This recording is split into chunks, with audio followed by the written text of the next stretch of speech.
Magandang buhay mga mare! So for today's vlog, meron kaming outside decorations. Kita nyo naman na naka-uniform pa ako. So it means belong ito sa aking trabaho. Anyway, nakarating na nga tayo sa place na aming dedesignahan. Yung work ko kasi is nagde-decorate kami sa mga parties. Mag-i-start na nga ako magpabomba ng mga lobo kasi medyo na-late kami dito. Dapat kasi 4 PM pa lang is nakarating na kami. Pero dahil traffic sa labas, 4:30 na ata kami nakadating. But it's okay, meron pa namang oras kasi mag-i-start daw ang party ng 6:30 PM. Meron pa kaming 2 hours. Kayang-kaya yan, syempre. Ako pa ba? Char! Ha ha ha ha! Alam niyo ba mga mare, na gusto ko rin magkaroon ng business na ganito. Inshallah, in the future. Hindi siya madali, pero syempre kailangan mo paghirapan. Kasi ang laki ng tubo sa mga ganitong pagde-decorate. Lalo na kung magaling ka mag-decorate, lalo na kung magaling ka mag-isip at mabilis kang kumilos. Dahil for sure, magsasuccessful talaga yung business mo. Lalo na kung talagang masipag ka. Pero for now, kailangan muna mag-ipon. Ipon is life muna tayo. Ha ha ha ha.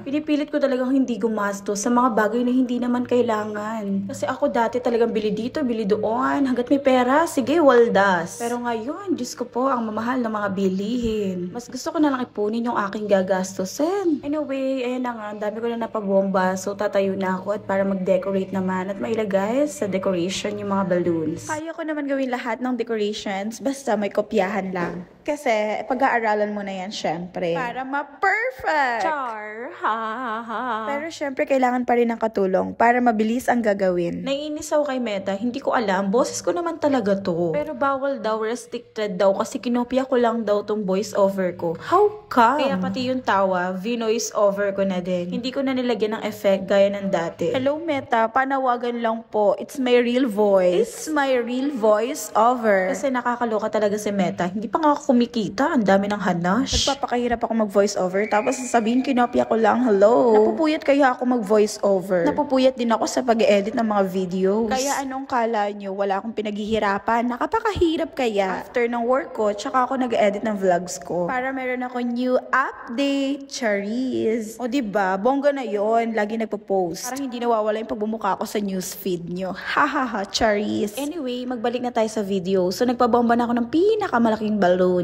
So, 36 inches to. Ito yung ilalagay ko sa baba ng arch. OMG! Malapit na namin mabuo yung decorations. At buti na lang may kasama kaming lalaki kasi wala kaming mataas na hagdan. Alam niyo naman, hindi naambunan ng tangkay. Kinulang sa height. But it's okay, naambunan naman ng kagandahan. Char! Ha ha ha ha!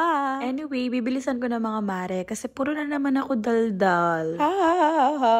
So, natapos na namin yung arch. Kailangan lang namin siyang dagdagan. Kailangan na lang namin siyang anakan. What I mean is, lagyan na lang ng mga anak-anak. I mean, maliliit na mga lobo. Para maging bongga at lumaki-laki yung mga lobo. Para maging mataba, katulad ng kasama ko. Char! Kaming dalawa nga yung halos magkasama sa trabaho. Talagang kami lang. Char! Chismisan dito, chismisan doon. Ay, bongga! Magkasundo kami dyan. Tapos yung ugali namin is compatible. Kaya magkasundo talaga kaming dalawa. Pero marami naman ang hindi nakakasundo namin. Kasi nami-misinterpret kami. Misunderstand ba? Ang dami nagsasabi na about sa akin. Diyos ko. Maging mabait ka, maging masama ka, may masasabi pa din. Basta may masabi lang, mahusgahan ka lang. Hindi ka pa nakikilala, hinusgahan ka na agad. Wow! Check nyo na lang yung camera para mabantayan nyo ako. Charis! Ha ha ha ha.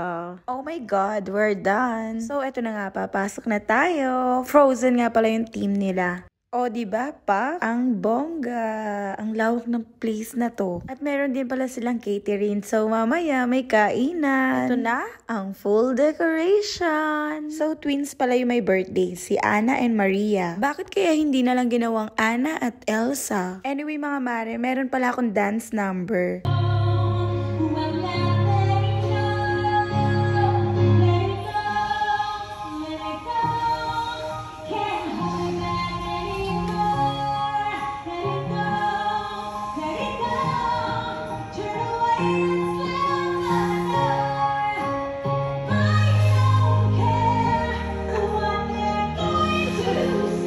Dahil napagod ako magpapansin, ipapahinga ko lang ang aking sarili. Pero saglit lang. Dahil bawal magpahinga ng matagal, baka dire-diretso na yan. Char! Dami pa umaasa. Uy, wag muna, uy! Ha ha ha ha!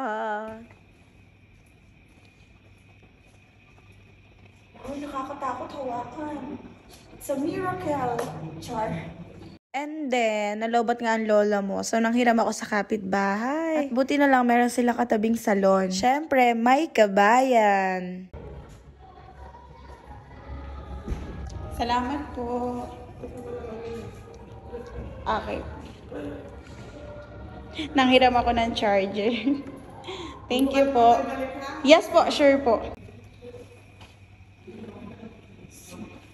Where's the coffee? Nakakasosyal naman ka. Nakakasosyal dito ha. Grabe. Where's the drinks?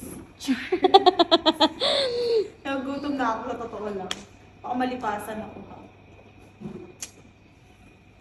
Ere na nga mga mare, ang pinakahihintay. Ang kainan portion. So, yung mga pagkain nila dito is Indian foods. Pero hindi to minekos-mekos ni Insan ha. Pero in fairness, masasarap yung foods. O, diba mga mare, isang babae, huling-huli sa camera, kain ng kain. Paano ba naman kasi 4 na oras? Diyos ko, gutom talaga ang abot. Gutom talaga ang inabot. Pero nag-enjoy naman din ako. Uy, kasama yan sa trabaho, bawal umangal. Dito na nga pala natatapos. Salamat sa panonood mga mare. Babush!